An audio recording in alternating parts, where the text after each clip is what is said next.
सबसे पहले बात करेंगे एक इलेक्ट्रिक डायपोल की वजह से पोटेंशियल एनर्जी। इलेक्ट्रिक डायपोल में अगर आपको समझ में नहीं आ रहा है तो आप मेरे प्रीवियस लेसन पे जाइए और वहां पर इलेक्ट्रिक डायपोल को देखिएगा। चलिए डायग्राम में देखिए, ये एक मेरे पास यूनिफॉर्म इलेक्ट्रिक फील्ड है E, और यहां पर मैंने एक डायपोल रखा हुआ है। ये डायपोल की इनिशियल सिचुएशन है -q + q, और इस टाइम इसने फील्ड के साथ एंगल θ1 बनाया हुआ है। अब मैं इस डायपोल को इस पोजीशन से इस पोजीशन पे लेके आता हूं, यानी θ2 एंगल शिफ्ट कर दिया, नया एंगल बन गया θ2। अब इक्वल और ऑपोजिट फोर्स लगेगी क्योंकि यूनिफॉर्म इलेक्ट्रिक फील्ड है, तो डायपोल को अपनी इस पोजीशन से इस पोजीशन तक लाने में मुझे वर्क करना पड़ा। तो ये जो वर्क करना हुआ ये इस डायपोल में एज पोटेंशियल एनर्जी स्टोर हो जाएगा, और इसी स्टोर्ड एनर्जी को हम डायपोल की पोटेंशियल एनर्जी कहेंगे। तो अगर इस पोजीशन से इस पोजीशन पे ला रहा हूं तो हम पोटेंशियल एनर्जी इजीली कैलकुलेट कर सकते हैं। इस पोजीशन से 180 डिग्री घुमा के इस पोजीशन पे ला रहा हूं तो पोटेंशियल एनर्जी कैलकुलेट कर सकते हैं। तो सबसे पहले हम क्या करेंगे, कैलकुलेट कर लेते हैं कि θ1 एंगल से θ2 एंगल तक लाने में जो वर्क डन हुआ वो वर्क डन निकाल लेते हैं, और वही वर्क डन पोटेंशियल एनर्जी होगा। चलिए, कि अगर ये डायपोल यहां पर फील्ड में रखा हुआ है तो इस पे टॉर्क कितना लगेगा एंगल θ1 पे, तो tau is equal to PE sin θ मेरे पास एक्सप्रेशन है, और इस टॉर्क की वजह से वर्क डन हो क्या होता है, टॉ इंटू डी थीटा। अगर मैं यहां से इसको एक स्मॉल एंगुलर डिस्प्लेसमेंट देता हूं डी थीटा, तो उस केस में वर्क डन होगा DW is equal to tau into d theta. तो कंप्लीट θ1 से θ2 तक रिवॉल्व करने में जो वर्क डन होगा वो क्या करेंगे, हम इंटीग्रेट कर देंगे इसको θ1 से θ2 तक। टॉ की वैल्यू पुट कीजिए, tau is equal to PE sin θ d theta. तो PE बाहर आ जाएगा, sin θ का इंटीग्रेशन होता है माइनस कॉस थीटा, और इसकी वैल्यू पुट कीजिए यहां पे θ1 टू θ2, तो ये आ जाएगा हमारे पास cos θ1 माइनस cos θ2। तो ये हमारे पास वर्क डन आया, और यही PE cos θ1 माइनस cos θ2 एक तरह से इसमें टोटल वर्क डन हुआ डायपोल को इस θ1 पोजीशन से θ2 पोजीशन तक लाने में। अब देखिए, अगर θ1 π/2 हो, π/2 मींस θ1 π/2, यानी ये पोजीशन है। अगर डायपोल फील्ड के परपेंडिकुलर है और वहां से मैं इसको फील्ड के अलोंग लेके आना चाहता हूं, माइनस इधर प्लस इधर, फील्ड के अलोंग लेके आना चाहता हूं, तो उस केस में जो हमारे पास वर्क डन होगा that will be called as potential energy. Means अगर मैं डायपोल को अलोंग द फील्ड रखना चाह रहा हूं, किसी भी पोजीशन से अलोंग द फील्ड लाने में जो वर्क डन किया वही वर्क डन पोटेंशियल एनर्जी होगी। तो मैंने क्या किया, θ1 की वैल्यू π/2 रखी और θ2 की वैल्यू एज्यूम कर लिया θ। तो उस केस में U is equal to minus PE cos θ। तो माइनस PE cos θ को क्या लिखेंगे हम, माइनस P.E, यानी potential energy is a scalar quantity. अगर θ 0 डिग्री है तो उस केस में, यानी अलोंग द फील्ड है, तो उस केस में पोटेंशियल एनर्जी मिनिमम होगी माइनस PE, और इसको हम स्टेबल इक्विलिब्रियम कहेंगे। अब स्टेबल इक्विलिब्रियम और अनस्टेबल इक्विलिब्रियम को मैंने अपने इलेक्ट्रोस्टैटिक वाले चैप्टर में समझाया है, और वहां पर मैंने क्वेश्चन दिया था कि पोटेंशियल देखिए क्या होगा। तो याद कीजिए, बाउल को जब सबसे नीचे रखा तो पोटेंशियल एनर्जी मिनिमम है, बाउल को रिवर्स करके उसके ऊपर रखा तो पोटेंशियल एनर्जी मैक्सिमम है। तो जब स्टेबल इक्विलिब्रियम होता है तो पोटेंशियल एनर्जी मिनिमम होती है, या जब मिनिमम पोटेंशियल एनर्जी होगी तो इक्विलिब्रियम स्टेबल होगा। दूसरी तरफ अगर डायपोल मूवमेंट फील्ड के जस्ट अपोजिट है, मींस प्लस इधर है और माइनस इधर है, यानी 180 डिग्री का एंगल है, तो उस केस में पोटेंशियल एनर्जी मैक्सिमम होगी, और पोटेंशियल एनर्जी मैक्सिमम होगी तो इक्विलिब्रियम अनस्टेबल हो जाएगा। तो ये हमारे पास डायपोल की पोटेंशियल एनर्जी होती है। तो अगर इस डायपोल को मैं नॉन यूनिफॉर्म फील्ड में रखता हूं तो इसका कितना फोर्स लगेगा, इसके ऊपर कैसे कैलकुलेट करेंगे। तो देखिए, फोर्स और पोटेंशियल एनर्जी में एक एक्सप्रेशन है, न्यूटोनियन मैकेनिक्स खोलिए अपनी 11th क्लास की, और वहां पर आप देखेंगे तो वहां से आप इजीली, क्या अगर आपको पोटेंशियल एनर्जी पता है तो आप उसकी हेल्प से फोर्स कैलकुलेट कर सकते हैं नॉन यूनिफॉर्म फील्ड में। चलिए अब बात करते हैं बहुत इंपॉर्टेंट लॉ की, जिसका नाम है गॉसेस लॉ। गॉस लॉ क्या कहता है, बहुत ही सिंपल लॉ है कि अगर हमारे पास कोई भी क्लोज्ड सरफेस है और उस क्लोज्ड सरफेस के अंदर कोई चार्ज रखा हुआ है, या उस क्लोज सरफेस से किसी भी चार्ज को अपने अंदर कैप्चर कर लिया, तो उसकी वजह से जो टोटल फ्लक्स बाहर निकलेगा, वो टोटल फ्लक्स जितना चार्ज स्टोर हुआ है उस चार्ज का 1/ε टाइम होगा। एज्यूम कीजिए कि आप एक रूम के अंदर हैं, उस रूम के अंदर आपने एक बल्ब जला दिया, उस बल्ब से जो लाइट बाहर निकल रही है वो फ्लक्स है, ठीक है। तो वो फ्लक्स जो बाहर निकलेगा, वो फ्लक्स कितना होगा, जो लाइट की इंटेंसिटी है उसका 1/ε टाइम्स हो जाएगा। तो यहां पर लाइट की जगह पे आप रख लीजिए चार्ज।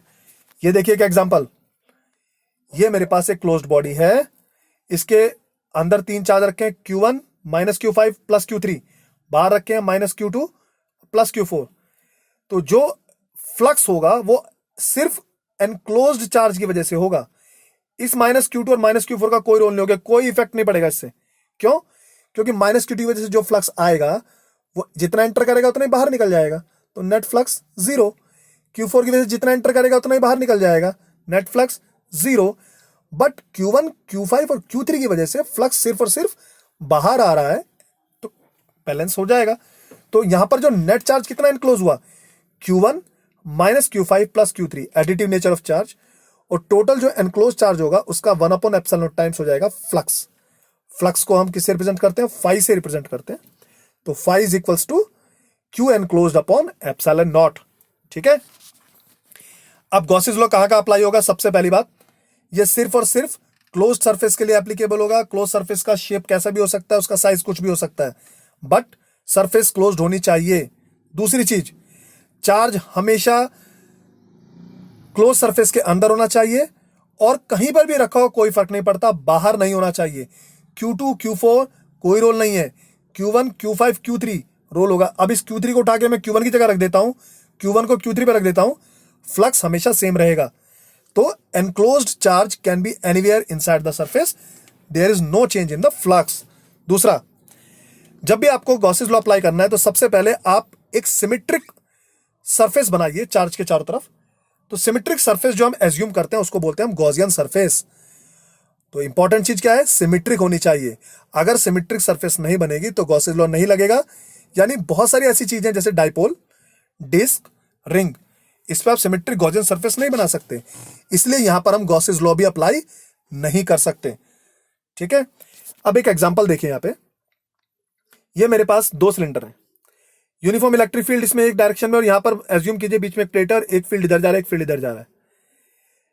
इस एरिया में यहां पर जो एरिया वेक्टर होगा उसकी डायरेक्शन ये, यहां पर एरिया वेक्टर की डायरेक्शन ये। एरिया वेक्टर और इलेक्ट्रिक फील्ड के बीच में ए पॉइंट पर एंगल है 180 डिग्री, और सी पर जो एंगल है वो कितना है, 0 डिग्री। तो यहां पर जो फ्लक्स होगा वो -ES ए पर, सी पर +ES, और क्योंकि यहां पर cos थीटा की वैल्यू 90 डिग्री हो गई एरिया वेक्टर और फील्ड के बीच में, तो यहां पर फ्लक्स 0। तो टोटल फ्लक्स कितना हुआ, 0। क्लियर।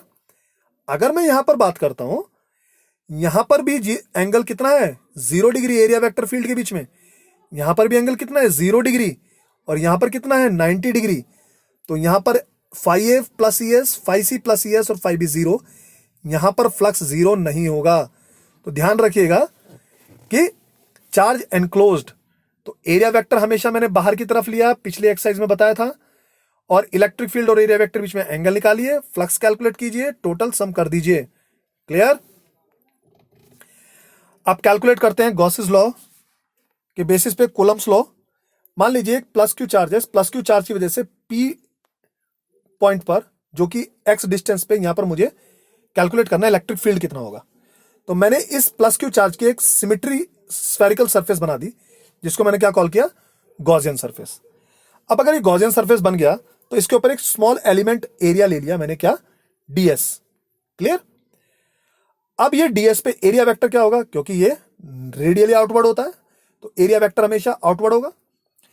इस Q की वजह से अगर मैं इस पॉइंट P पर टेस्ट चार्ज रखता हूं तो इलेक्ट्रिक फील्ड की डायरेक्शन भी आउटवर्ड होगी।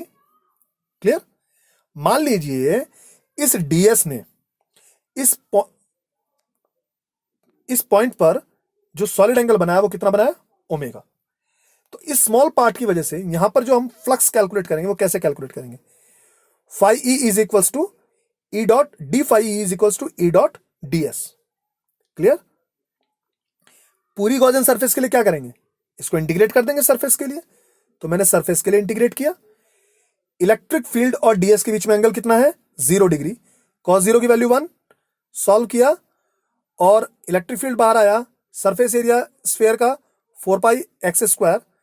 गॉसेस लॉ क्या करता है, flux is equal to q upon epsilon naught. इस गॉसियन सरफेस ने कितना चार्ज एनक्लोज किया, क्यू, तो q upon epsilon naught that should be equals to into 4 pi x square. तो यहां से इलेक्ट्रिक फील्ड निकाल लिया मैंने, कितना आया, के क्यू अपॉन एक्स स्क्वायर। अब अगर इस पॉइंट पी पर मैं एक टेस्ट चार्ज क्यू नॉट रख दूं तो उस पर फोर्स कितना लगेगा, F is equal to Q naught E K Q naught upon X square. देखिए कूलम्ब्स लॉ आ गया। तो हेंस गॉसेस लॉ एक तरह से कूलम्ब्स लॉ के इनवर्स स्क्वायर लॉ का ही फॉर्म है। चलिए, आपके पास एक इनफाइनाइटली लॉन्ग चार्ज्ड वायर है, इनफाइनाइट लेंथ का, पॉजिटिवली चार्ज है, जिसकी लीनियर चार्ज डेंसिटी लैम्बडा है। उसकी वजह से एक्स डिस्टेंस पे पॉइंट पी है, इस पॉइंट पी पर हमें कैलकुलेट क्या करना है, इलेक्ट्रिक फील्ड। ठीक है, तो मैं एक सिमेट्रिकल गॉसियन सरफेस बनाऊंगा। देखिए मैंने एक सिमेट्रिकल गॉसियन सरफेस क्या बनाया, सिलेंडर। अब इस सिलेंडर को देखिए, रेड पार्ट से मैंने दिखा रखा है। मान लीजिए सिलेंडर की लेंथ है एल, तो सबसे पहले हमें क्या कैलकुलेट करना पड़ेगा, इस सिलेंडर ने जो चार्ज एनक्लोज किया वो कितना होगा। तो आराम से निकाल सकते हैं, लीनियर चार्ज डेंसिटी लैम्बडा, और इस लेंथ पर जो कितना हो जाएगा, लैम्बडा इंटू एल। तो इतना चार्ज इस सिलेंडर ने एनक्लोज कर दिया। अब इस सिलेंडर की 3 सरफेस हो गई, एक अपर सरफेस 1, एक साइड सरफेस 2 और एक लोअर सरफेस 3। तीनों पर एरिया वेक्टर बनाइए। यहां पर जो एरिया वेक्टर होगा, इलेक्ट्रिक फील्ड लाइंस इस तरीके से काम करेंगी। ठीक है, यहां पर जो एरिया वेक्टर होगा फील्ड लाइंस के साथ 90 डिग्री एंगल बना रहा है, तो इधर जो टोटल फ्लक्स होगा कितना होगा, 0। Same is here, total flux 0। और यहां पर इलेक्ट्रिक फील्ड लाइंस और एरिया वेक्टर जो होगा वो कितना होगा, 0 डिग्री, मतलब cos 0 हो गया 1। तो टोटल इलेक्ट्रिक फील्ड सिर्फ सेकंड सरफेस ही डिफाइन करेगी। चलिए देखते हैं, जो टोटल फ्लक्स होगा वो क्या हो जाएगा, first surface plus second surface plus third surface. First और थर्ड पर फ्लक्स 0 है, तो टोटल होगा सेकंड की वजह से। तो phi E is equal to E into surface area कितना हो जाएगा, इसका सरफेस एरिया हो जाएगा circumference 2 pi X into length L. Okay, तो 2 pi X E into L, ये टोटल फ्लक्स आ गया। गॉसेस लॉ क्या कहता है, एनक्लोज चार्ज का 1 अपॉन एप्सिलॉन टाइम्स होगा। एनक्लोज चार्ज कितना होगा, लैम्बडा इंटू एल, और इसका 1 अपॉन एप्सिलॉन टाइम्स हो जाएगा कौन, फ्लक्स। तो मैंने क्या किया, lambda L upon epsilon not रखा और इसको किसके इक्वल रख दिया, टोटल फ्लक्स के इक्वल रख दिया। एल से एल कैंसिल हो गया, तो इलेक्ट्रिक फील्ड कितना आया, 1 upon 2 pi epsilon not lambda upon x. तो एक काम कीजिए, 2 से ऊपर नीचे मल्टीप्लाई कर दीजिए, तो ये बन गया 1 upon 4 pi epsilon not 2 lambda upon x. तो 1 अपॉन 4 पाई एप्सिलॉन नॉट को हम कॉल करते हैं के, 2 के इंटू 2 लैम्बडा अपॉन एक्स, या 2 के लैम्बडा अपॉन एक्स। तो देखिए यहां पर हम की हेल्प से एक्स डिस्टेंस पे एक पॉइंट पी है, उस पी पे हमने क्या किया, इलेक्ट्रिक फील्ड कैलकुलेट किया। गॉसियन सरफेस जब भी हम बनाएंगे ध्यान रखिएगा कि जिस पॉइंट पर इलेक्ट्रिक फील्ड निकालना है वो पॉइंट गॉसियन सरफेस पे आना चाहिए, बस ये कंसेप्ट है। इसी पॉइंट पर इलेक्ट्रिक फील्ड में विदाउट गॉसियन सरफेस भी निकालूंगा। मैं एक एडवांस्ड लेसन रखूंगा जिसमें हम विदाउट गॉसियस लॉ इनको कैलकुलेट करेंगे। लेकिन गॉसियस लॉ बहुत हेल्पफुल है, लेकिन इसकी कुछ लिमिटेशंस भी है कि कुछ जगह पे ही लगा सकते हैं, कुछ जगह पे नहीं लगा सकते। कि अगर हमारे पास ये ऐसी बॉडी अगर ये सिमेट्रिक नहीं होता तो हम वहां पे गॉसियस लॉ अप्लाई नहीं कर सकते। ठीक है, तो गॉसियस लॉ की लिमिटेशन है। लेकिन एडवांस्ड में मैं जो जेई वगैरह के स्टूडेंट्स हैं उनके लिए जो लेसन बनाऊंगा उसमें मैं हर तरीके के चार्ज डिस्ट्रीब्यूशन पे फील्ड कैलकुलेट करना सिखाऊंगा। तो पहली इंपॉर्टेंट चीज कि हमारे पास जो सरफेस, जो पॉइंट है जिसपे हमें फील्ड कैलकुलेट करना है वो गॉसियन सरफेस पर लाई करना चाहिए। टोटल फ्लक्स निकालिए, टोटल फ्लक्स को एनक्लोज चार्ज के एप्सिलॉन टाइम्स के इक्वल रखिए, इलेक्ट्रिक फील्ड आ जाएगा, सिंपल। ठीक है, तो नेक्स्ट लेसन ऐसे ही एग्जांपल्स लेंगे, तो मेरे साथ बने रहिए और अपने जो भी डाउट्स होंगे वो कमेंट में लिखते रहिए। Thank you so much.